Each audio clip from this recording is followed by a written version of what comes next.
In the early years, Industrial South Road and Industrial North Road, two major traffic arteries in Jinan, converged near Jigan. At the junction, there was a large village. To the south of the village was Jigan's railway yard with over 20 tracks where various freight trains and tankers were parked densely. Further south was the Jiaoji Railway. This village was situated north of the railway yard, right next to Industrial North Road. To the south of the village, a culvert under the marshalling yard, known as the Cold Cave, connected Industrial South Road to the village. Although called a village, it had little farmland, most of it sold to surrounding businesses. Many villagers worked in the city. There was a madman in the village, about 60 years old. He was actually quite normal most of the time and was friendly to everyone. You wouldn't think he had any mental problems. But when it was gloomy and rainy, he would shiver in his house and wouldn't dare go out. When there was thunder, he would rush out of his house and run around the village yelling something. You could hear him shouting, "Don't come closer! Don't come closer!" Few young people in the village knew how he went mad. The elders would look at him and sigh, saying, "What a pity! What a pity!" How did he go mad? It all started with the Cultural Revolution. Let's first look at the culvert. The culvert runs north-south. Since the railway above it is over 100 meters long and wide, the culvert is also over 100 meters long. There's a small ditch on the western side of the culvert with a continuous flow of water. There are no lights in the culvert, so it's very dark. The top of the culvert is made of concrete. If you stand at the Industrial South Road end of the culvert and look inside, you can only see a faint white light in the distance. That's the exit of the culvert. The road inside isn't smooth. Few people would walk through it during the day, and no one at night except for the occasional car, tractor, or motorbike with headlights. Most of the time, if the villagers wanted to go to Industrial South Road, they would walk east along Industrial North Road and then take a detour to Industrial South Road. This culvert is very eerie. It's not hot in the summer and not cold in the winter. Strangely, if it's windy outside, the culvert remains calm. But if it rains, especially in the summer, there will be gusts of cold wind blowing in the culvert. People say that if you're riding a bicycle through the culvert, you can't look back, because if you do, your bike will start to wobble. Let's go back in time to the Cultural Revolution. In 1969, a couple moved here from another village. Old villagers now say the woman, whose surname was Zheng, was very kind and friendly to everyone. Her husband, on the other hand, had a terrible temper. He often beat her, sometimes even in the street. She wanted to divorce him, but couldn't. It seemed he had some kind of leverage over her. Later, it was learned that her father was a landlord before the Cultural Revolution and was executed for resisting the reform. If the husband revealed this information, everyone could imagine the consequences. At that time, there was already a railway yard south of the village, though it wasn't as big as it is now. Naturally, the culvert existed then too, but it wasn't as long as it is now. The conditions were not as good back then, and the top of the culvert was made of large stone slabs, pieced together. The railway was above it. People were very poor at that time. There was a scrap metal station in a nearby village, and many villagers sold their iron to the station. This behavior was actually incompatible with the Cultural Revolution's ethos, and if anyone caught them, they would be criticized and punished. However, the scrap metal station was greedy for money and didn't care. Nobody reported them either. After they had sold all the iron in their houses, some people set their sights on the railway yard. The wagons there were filled with large iron chunks, iron slag, and other things. At that time, iron was in short supply. People started going over the wall at night, one climbing onto a wagon to move the iron down, while another waited below to catch it. Or they would steal the iron while trains were entering the station, taking advantage of the noise. Steam locomotives were loud, and they used homemade hooks to grab the iron and pull it off the wagon. It didn't take long for the railway yard staff to discover this. They began chasing people away, but there were too few of them, and they couldn't stop the thefts. Villagers understood that if they were caught, they were doomed. They would be criticized and sent to a labor camp, and there was a chance they might be shot. This led to a scene.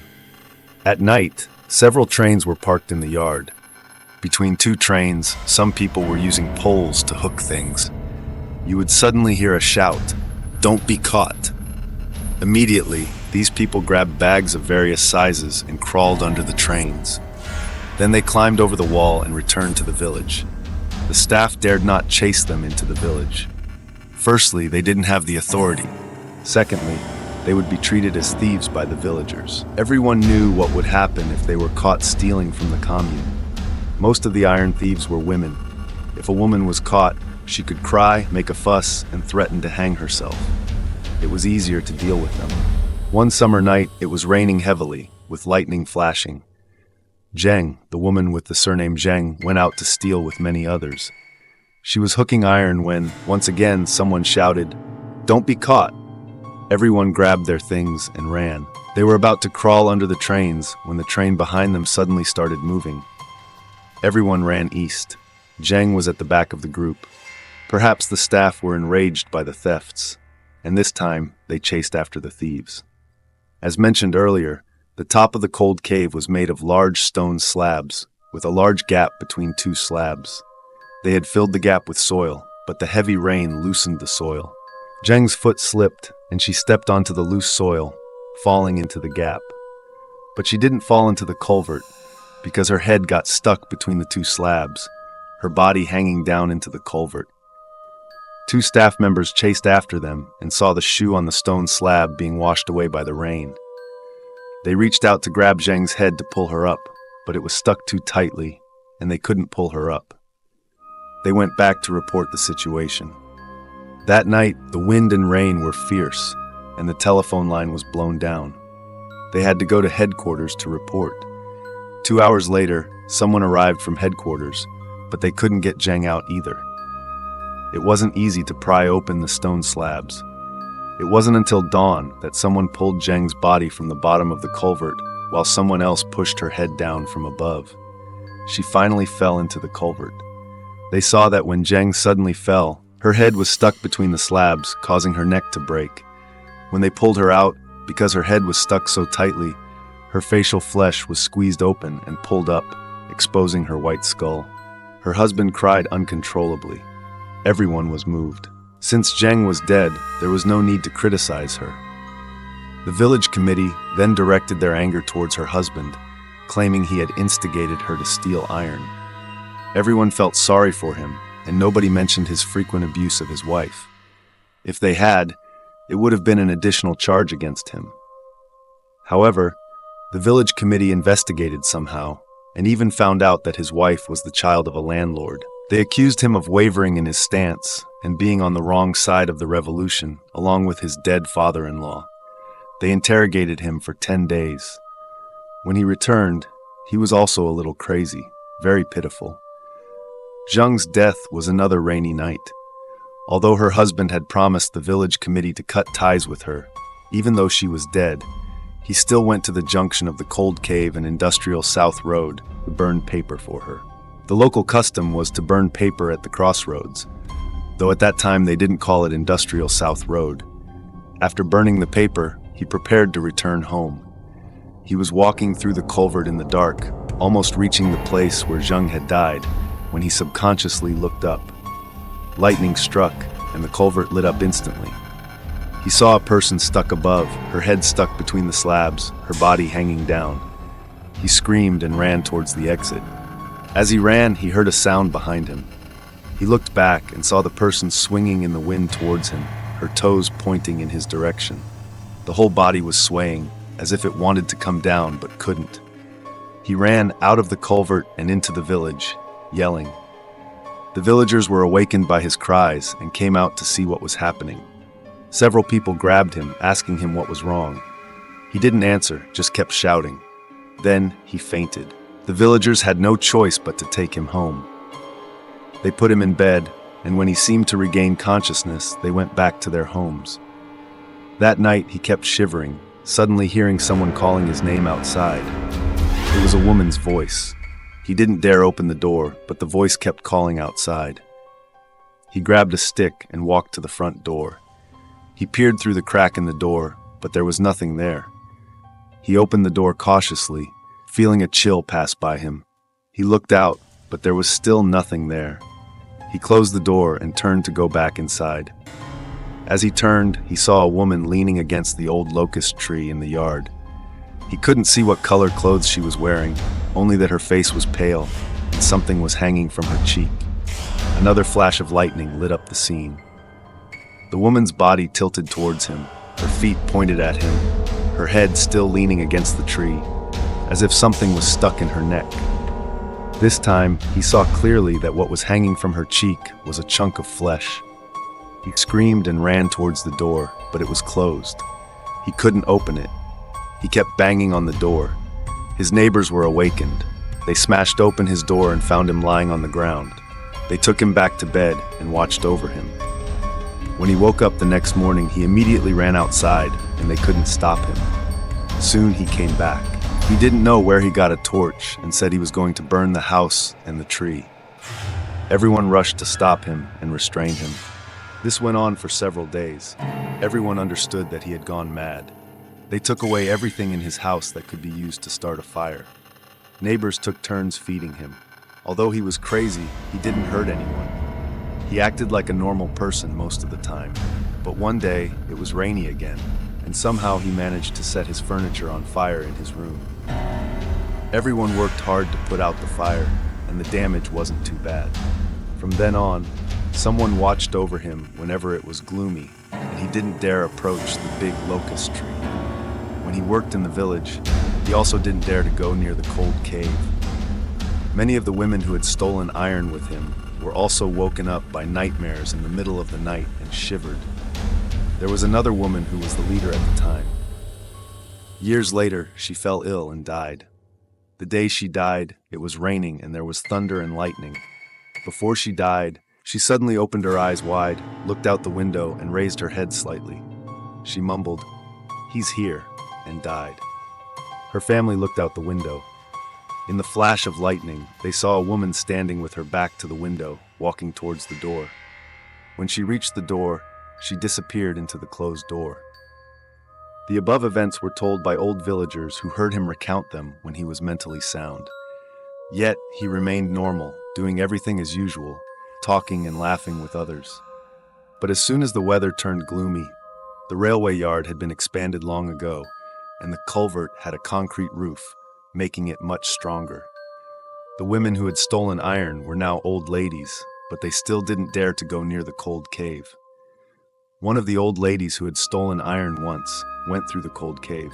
As she passed that spot, she felt something touch her head. She turned her head back and had a cerebral hemorrhage. Fortunately, she received timely medical attention, but she was left paralyzed. It wasn't just one person who walked through the cold cave, and it wasn't just one person who had that feeling. Some say it was Jung, her body swaying in the wind, brushing against them. Let me tell you another story, not from Jinan. Do you have any objections? I can guarantee its authenticity because it happened to my uncle. My hometown is in a village in Huayan County, Hebei Province. I only went back to my hometown once when I was in high school. I stayed for the whole summer. Huayan County is neither rich nor poor. It's a very peaceful county. The village is located in the south of the county. My family is a big one. Our ancestral graves can be traced back 9 generations. My great-grandfather was an imperial physician during the Qing dynasty, holding a rank of 3rd-grade official. When he retired from office, the local county magistrate built a large mansion for him in the village and gave it to him. This mansion is still standing today, although some parts have been demolished, but it doesn't affect its overall structure. My grandfather was from this village and joined the revolution. He was the only general from Huayan County.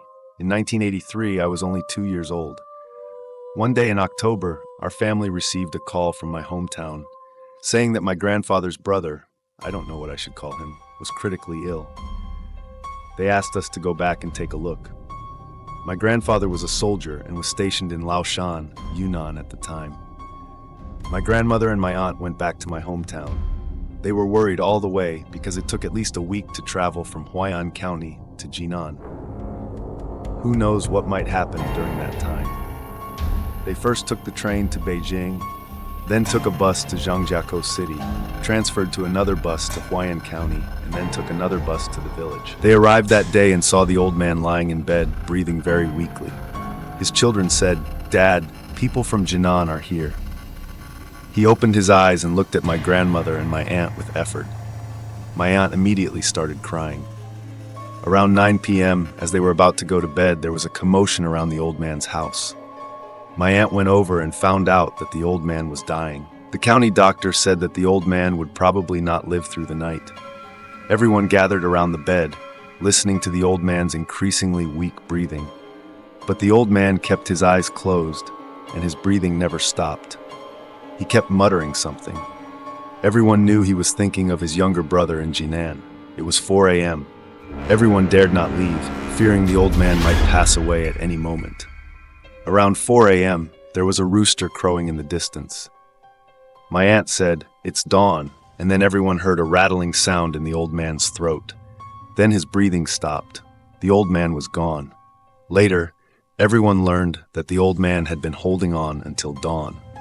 When my grandfather returned, my grandmother told him what had happened. My grandfather was very sad and blamed himself, but he couldn't help it. Military orders were unbreakable. The following year, 1984, he was planning to go back to my hometown with my uncle. But before they left, my grandfather had to go to the hospital for surgery because his injection wound got infected. My uncle went by himself. When my uncle arrived, his family warmly welcomed him. The next day, he took out the offerings he had bought in Jinan and started to worship his ancestors. Speaking of worshiping ancestors, I should explain to everyone. When I went back to my hometown in high school, I also paid my respects to our ancestors. Our ancestral graves are on a hillside behind the village. They cover a large area and can be traced back 9 generations. Of course, they're not as grand as those that can be traced back 10 or more generations. The entire graveyard is in the shape of a pyramid with levels from top to bottom. The whole graveyard is surrounded by a fence of gray bricks, with a gate and 2 stone figures at the entrance, but I can't recall their names. Usually, the whole family would go to pay respects to the ancestors once a year. People who were away for extended periods of time would also pay their respects the day after they came back. Individuals couldn't do it.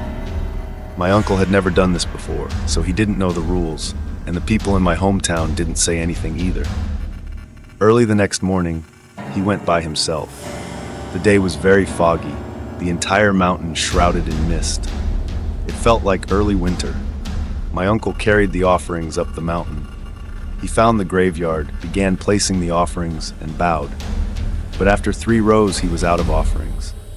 He was very confused because he had heard his family say that the graveyard was very large. How could he have finished in 3 rows? He had a sudden realization and stepped out of the graveyard. He looked up the mountain and saw, through the mist, another large graveyard on the hill across from him. Don't laugh at my uncle for going to the wrong graveyard. He quickly ran to that graveyard, gathered the offerings, and prepared to leave. Then he heard someone sighing behind him. He turned around and a cold wind brushed against him, making him shudder. At that moment, whether it was the wind or something else, the 2 dilapidated wooden doors of the graveyard, which had always been open, suddenly closed. My uncle would have preferred to believe it was the wind, but reality made him doubt it. Those 2 doors had a square stone placed at the bottom of each doorstop to prevent them from being blown open by the wind. Yet, when the 2 doors closed, they somehow pushed the stones away, sending them out of the graveyard. My uncle was terrified. The walls of the graveyard were very low, only waist high. He easily climbed over with the offerings in his arms and ran towards the family graveyard. He quickly reached the graveyard, which was much larger than the other one. He entered the graveyard, placed the offerings on the altar, and bowed.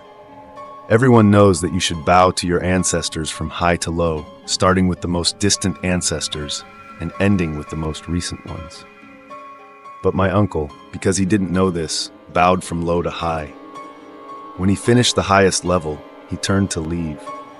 As he turned, he saw that the offerings he had placed on the altar had all fallen to the ground. He went back, placed them back on the altar, and turned to leave. As he stepped out of the graveyard, he heard a loud clatter inside. It was clearly the offerings falling again. He was about to go back and place them again when someone called out to him. It turned out that when the family was getting ready to worship their ancestors, they couldn't find my uncle. They searched the whole village but couldn't find him. Then they thought he might have gone to the mountain, and sure enough, he was there. They asked him why he had gone there by himself. My uncle said, "I finished worshiping." Everyone was shocked. Someone asked him how he remembered. My uncle said, "I just placed the offerings and bowed. It was all done." The elders were speechless and asked, "You finished? You bowed from bottom to top?" My uncle said, "Yes." The elders started shivering. My uncle could see that if he had lived locally, they would have slapped him. Then the family went back down the mountain. My uncle, of course, dared not tell them about going to the wrong grave. After going down the mountain, the elders just sighed. My uncle finally understood that worshiping ancestors was not as simple as it seemed. It involved certain procedures. Nobody ever went alone to worship their ancestors. Doing so meant declaring that you were breaking away from your family and bowing from bottom to top. That afternoon, several elders from the family took my uncle to a room behind the mansion. They placed offerings, knelt down, and continuously apologized to the ancestors. They knelt for the entire afternoon. My uncle was also a little scared and just knelt there obediently. Finally, the elders had my uncle light 3 incense sticks for the ancestors as an apology. As they were leaving, the highest ancestral tablet suddenly fell, startling them. That night, my uncle inexplicably developed a fever and remained delirious for several days. The elders were frightened, thinking that the ancestors hadn't forgiven my uncle. They sent him to the county hospital, but the doctors couldn't find the cause of his illness. They had to give him intravenous fluids. The elders kept burning incense in the room. After several days, my uncle was discharged, but he was still delirious. Everyone helped him back to the village. As he was walking, he suddenly stopped in front of an old house. The house was very dilapidated and looked like it had been abandoned for many years. My uncle stood there, continuously touching the wall with his hand. It took many people to persuade him to slowly go home. He kept looking back. During dinner, one of the elders in the family suddenly remembered something and told everyone. Everyone was shocked. It turned out that the elders started to suspect that my uncle had gone to the wrong grave. There were 2 graveyards on the mountain, one for the clan and the other, smaller one, where the old house was located. The old house had been the residence of a local bully who was executed during the Cultural Revolution. This bully also belonged to a large family, and he didn't get married before he was executed.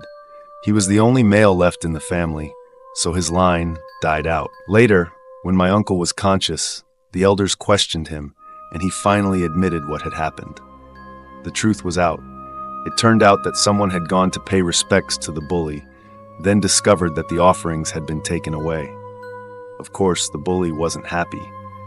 He then possessed my uncle. According to the elders, they came up with a solution.